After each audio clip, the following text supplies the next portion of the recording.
Секој втор понеделник и во Македонија на утро ќе имаме рубрика во која што ќе зборуваме за предностите, но и ризиците кои ги нуди употребата на интернетот и како да се заштитиме меѓу другото. Технологијата го менува светот во секој аспект од нашето живење, начинот на кој што купуваме, учиме и комуницираме. Денес употребата на комуникацијска технологија има за цел да го улесни и подобри нашиот живот и ја користат сите луѓе во светот, од деца до пензионери. Со повеќе од 2,5 милиарди корисници ширум светот, не е изненадување што компјутерските криминалци се повеќе се заинтересирани преку бројни трикови да се инфилтрираат во паметните уреди и да ги злоупотребат корисниците на истите. Предностите за вклученоста во интернет просторот се многобројни, но исто така и ризиците за кои што ова утро зборуваме со експертот по сајбер безбедност Божидар Спировски. Добро утро и добре ни дојдовте. Добро утро. Секој втор понеделник различна тема, која што може и тоа како да не научи како да функционираме во интернет просторот. Актуелна војна со вистинско оружје имаме на релација Украина-Русија, но војната во сајбер просторот е вистинска закана за нашето функционирање. Невидливите пријатели се чини се повеќе земаат сила. Добро. Малку не научи таа војна помеѓу Украина и Русија. Што можеме да очекуваме кога се зборува за сајбер делот на сајбер безбедносниот дел на офанзивата или дефанзивата? Она што јас ја имав таа несреќа или чуден момент да бидам гостин во оваа емисија токму на првиот ден од таа војна. Изборувавме тој ден за опасностите кои ќе се случат, накратко околу напади врз стратешки цели и така натака. Дали сето тоа се ефектуираше на исти начин? Еве после колку 570 денови, кажи речи, војна, имаме веќе момент на ретроспектива. Може да размислиме и да погледнеме наназад на вистина како изгледа една сајбер војна. И накратко 4 аспекта можат да се воочат. 4 методи на употреба на дигиталната ранливост на некого во војни услови. Најпрвата, наједноставната, тоа е оперативна војна. Ефективно се случуваше многу пати низ текот на овие 570 денови, една од двете страни, обично украинската страна, да детектира објави по социјалните мрежи врзани со фотографии на воени цели, воени единици, конвои и така натака, кои што некој граѓанин или некој војник дури ги фотографира, ги објавува, снима видео, ги става на интернет. Интересно за сите нас, можеби за дел од гледачите не знаат, со тие информации со видеото најчесто оди геолокацијски податоци. И многу убаво сите тие луѓе што се фалеа со војските и тенковите и возовите полни со тенкови, на руските сили им дадоа точна геолокација каде се наоѓаат тие тенкови и војски, за потоа ракети да летаат на вистинско место и да погаѓаат депоа со муниција, возови со тенкови воени единици и така натака. Оперативен дел. Стратешкиот дел од кој што сите најмногу се грижевме е всушност оној кој што најмалку имаше ефект реално, тоа е напад врз стратешки цели, дали тоа биле енергетски системи, дали биле водоводни системи и така натака, нешто што ќе осакати државата на подолг рок, не дека тие не се случуваат, но интересно немаат толку голем ефект колку што би сакала едната страна да има. И најчесто оно што го видовме во текот на војната дека почнаа со вистинско оружје да ги гаѓаат истите тие системи. Третиот момент кој што исто интересен, кој што е долгорочен и мислам дека постепено менува во перцепцијата на сите останати околу екосистемот на војната, сите посматрачи условно речено, тоа е пропагандниот дел. Преполна е сите интернет социјални медиуми со различни видови на пропаганда или споделување на информации за успеси или неуспеси на едната и другата страна, што е директната пропаганда, но и многу индиректна пропаганда од типот влијание врз посматрачите дека ова лошо влијае на вас, фрлање на некакви текстови кои што личат на авторски новинарски текстови, но се чиста пропаганда. Идејата на тоа е да се намали позитивниот поглед или да се зголеми позитивниот поглед кон одредена од двете страни и со тоа да се можеби да се влие на глобалната политика. Последниот најважен елемент по мене во целата оваа војна, сајбер војна, е финансискиот дел. Откако си започна војната, иако и тоа беше претходно факт, голем број сајбер криминални групи, спонзорирани или поддржани од Северна Кореја, од Русија, делумно од Кина, се исклучително активни. Огромно количество на уцени се случуваат во текот на последнава година дена.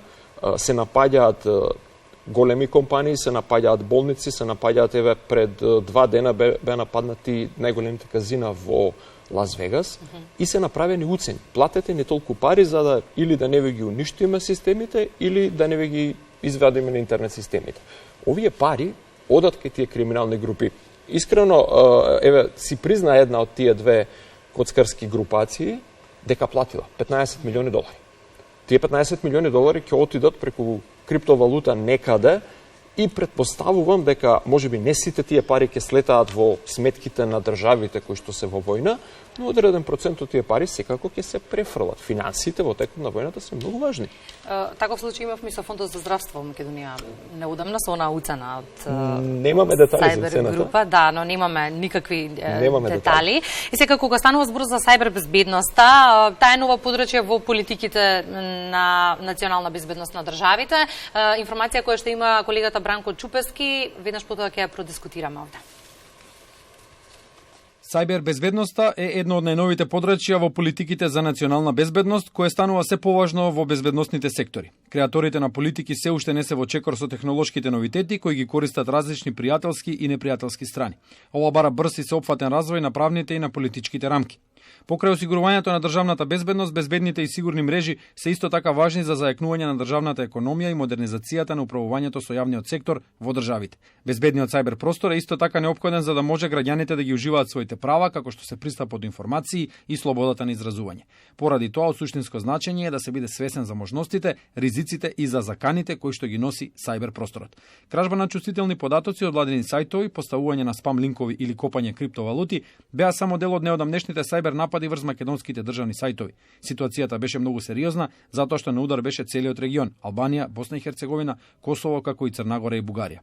Опасноста е преголема бидејќи постои инерција, неинвестирањето и невложувањето во развојот на ресурсите и технологиите за прво да се заштити периметарот, а потоа и внатрешната инфраструктура. Во процесот на креирање на успешна стратегија за сајбер безбедност има потреба од дефинирање на безбедносните цели и одредување дали одговорностите се соодветно доделени во одржувањето на безбедноста и градењето на сигурен интернет за државата и за граѓаните. За да има успешна стратегија, потребно е истата да се креира во партнерство и во согласност со сите засегнати страни. Сајбер безбедноста е важна за сите и затоа е важно да се чујат ставовите на малите, средните и на големите бизниси, на индустријските тела, на академијата, на невладините организации, на владините агенции, на групите на заедницата и членовите на јавноста. Само со заедничка тесна соработка на владата, академијата, индустријата и граѓанските заедници може да се зајакне сајбер отпорноста на национално ниво и да се обезбедат просперитет и заштита на онлайн интересите на сите.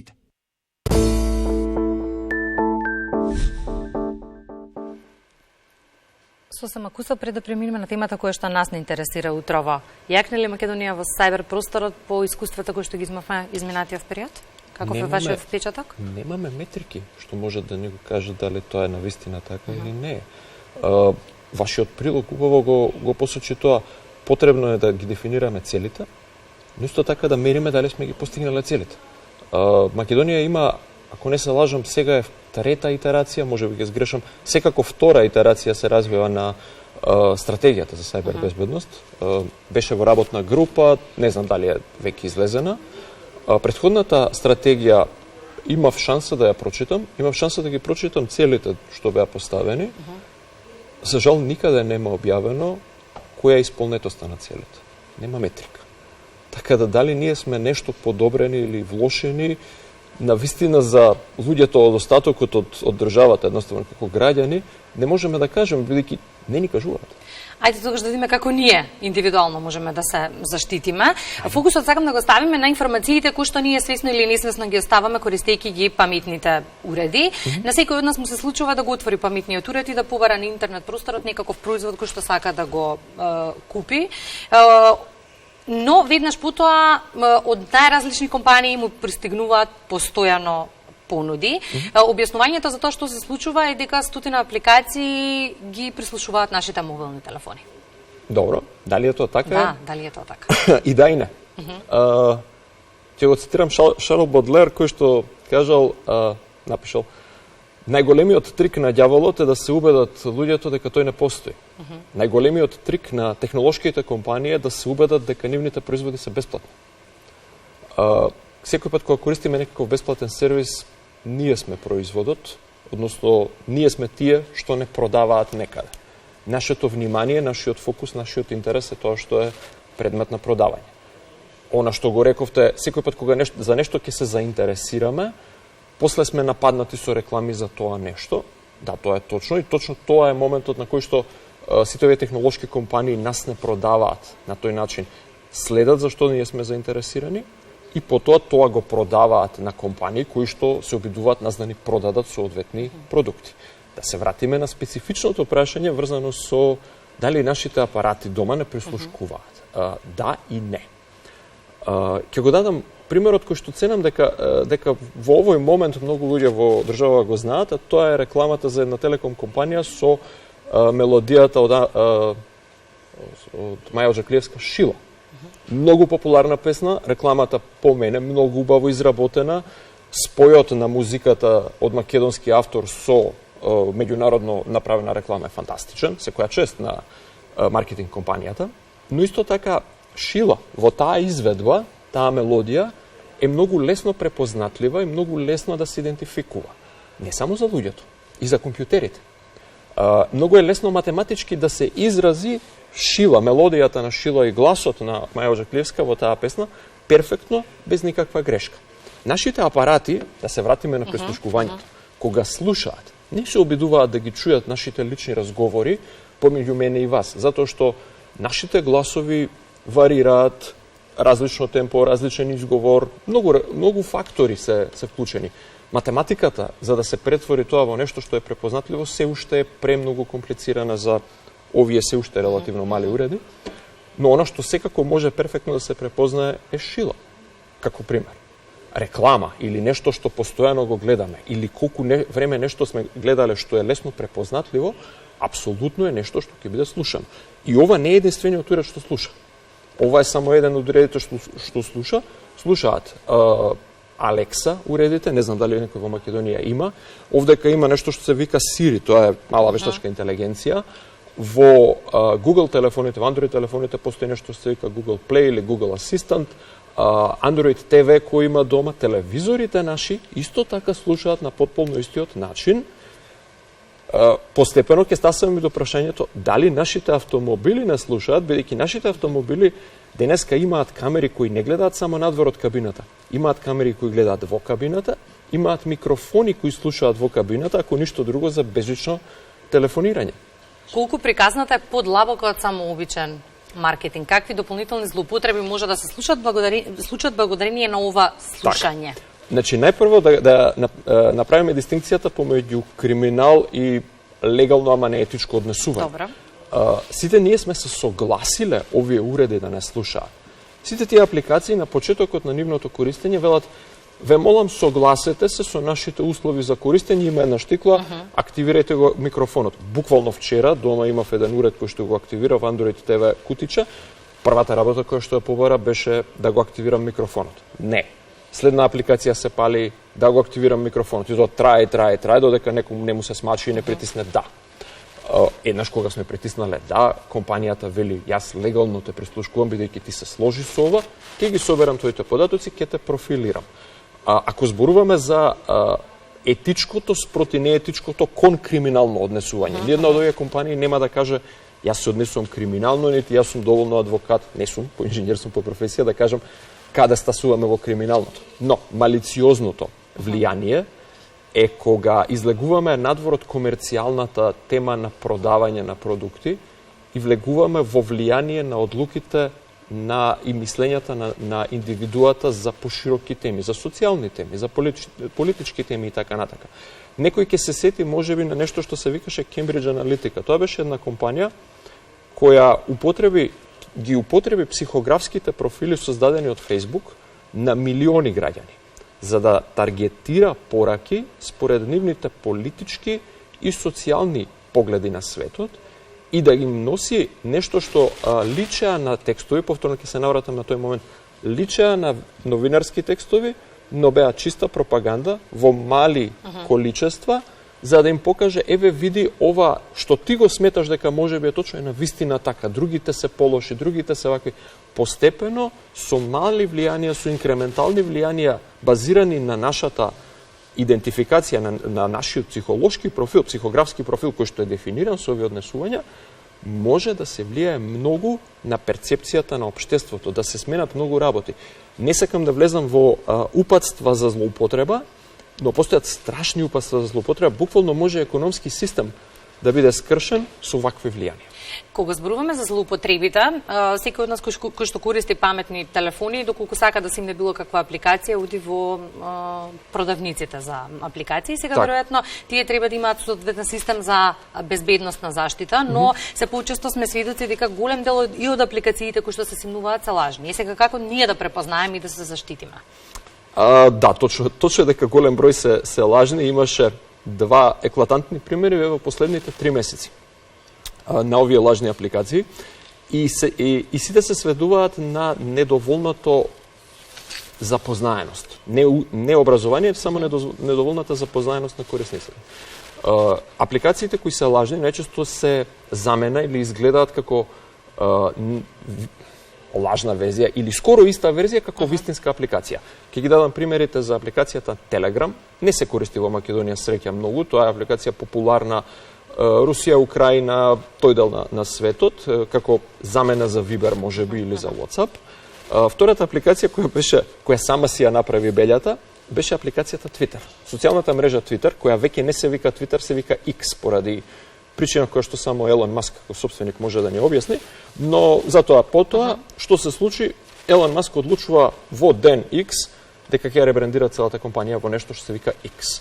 Во истиот момент наредува и се менува апликацијата во овие Google Play Store, односно Apple Store апликативни резервоари. Луѓето утредента кои што доаѓаат да инсталираат апликацијата Twitter, веќе ја нема апликацијата Twitter, има нешто што се вика X. Настанува конфузија. Каде е апликацијата, што се случува? Тој меѓупростор додека луѓето не научат дека новата апликација се вика X, изгледа точно вака и почнат да ја си минјат, сите криминални групи ја искористија да напумпаат апликации кои што изгледаат, кои што го носат старото име на Twitter, имаат некакво X на нив, имаше неколку итерации на тој обид, а сите тие апликации беа нови, недоволно даунлодирани, недоволно рейтинг имаа за да некој ги оцени дали се добри или лоши, затоа што и новата апликација X на бескрајно интелигентниот, секако саркастично кажано, Елон Маск, исто беше во истата група на малку даунлодирани нови апликации, никој не им верува. Најчестиот принцип на работа со апликациите, користиме апликации кои се добро познати, апликации кои имаат милиони даунлоуди, кои што имаат голем број на оцени, на рейтинг 5, 4, 3, 2, 1. Тие што имаат огромна маса на даунлоуди, најчесто се легитимните. Ако не идете на апликација која има многу малку даунлоуди, 1000, 2000, 5000 или уште помалку, тоа е апликација со која треба да се биде внимателен. Втори индикатор, ако има рейтинг само 5 звездички или има рейтинг 5 звездички и 1 звездичка. Само 5 звездички значи дека некој вештачки ја напумпал апликацијата со рейтинг. Втората е вештачки напумпан рейтинг и потоа првиот што ја симнал апликацијата сваќа дека апликацијата е ѓубре и става рейтинг 1. Пети кец, ако се само рейтингот, бегајте од таква апликација, мал број даунлоуди, внимателно со таква апликација, одете кон апликации кои имаат голема маса на даунлоуди и имаат горе-доле рамномерна распределба на рейтинг. Имам уште многу прашања, но само уште едно кое што ми е многу важно во однос на заштитата. Прочитав некаде дека и приклучувањето кон Wi-Fi мрежата може да значи кражба на податоци. Најчесто го правиме тоа сакајќи да го заштедиме мобилниот интернет. И сега прашањето е како да останеме безбедни при користењето на јавните мрежи и од друга страна ако користиме антивирусно решение за компјутерите, потребно ли е за телефоните? Зборуваме за јавни и за јавни безжични мрежи, така? Да. Јавните безжични мрежи порано беа голема точка на опасност, денеска веќе не толку. Не затоа што станаа побезбедни, апсолутно се небезбедни, апсолутно едно чудо лажни настани може да се случат. Оно што денеска не штити повеќе е енкрипцијата на сајтовите до кои сакаме да стасаме. Кога користите безжична мрежа исклучиво телефон кој што е кој што е со најнова верзија на оперативен систем, има ажуриран браусер и бидете сигурни дека страната до која ќе стасате го има она зелено затворено катанче покрај незе која вели оваа комуникација е криптирана. Со тие три фактори, најголем дел од ризиците на локалната безжична мрежа нападот ќе бидат изолирани. Пред да предеме на антивирусот, кој што ценам дека нема голема вредност во мобилните телефони, би сакал да апелирам за еден друг јавен простор врзан со мобилните телефони. Полнењето на мобилните телефони. Добре. По аеродроми или по молови или било каде постојат оние жици буквално како конектори. Велат овдека само закачате го вашиот телефон, ставите го во некој шкафче, заклучете го, вратете се по половина час, ќе ви биде наполнено. Супер, многу добра работа. Доволно да се украдат податоците? Неколку секунди се доволни да се украдат податоците. Овие порти овдека не се само порти за полнење, ова се податочни порти. Ако се закачи кабел, вашиот телефон е ранлив, не е доволно ажуриран, овој кабел буквално може на другата страна да има цел компјутер кој што ќе проба да го нападне телефонот, да му испумпа податоци или да му внесе лажен софтвер.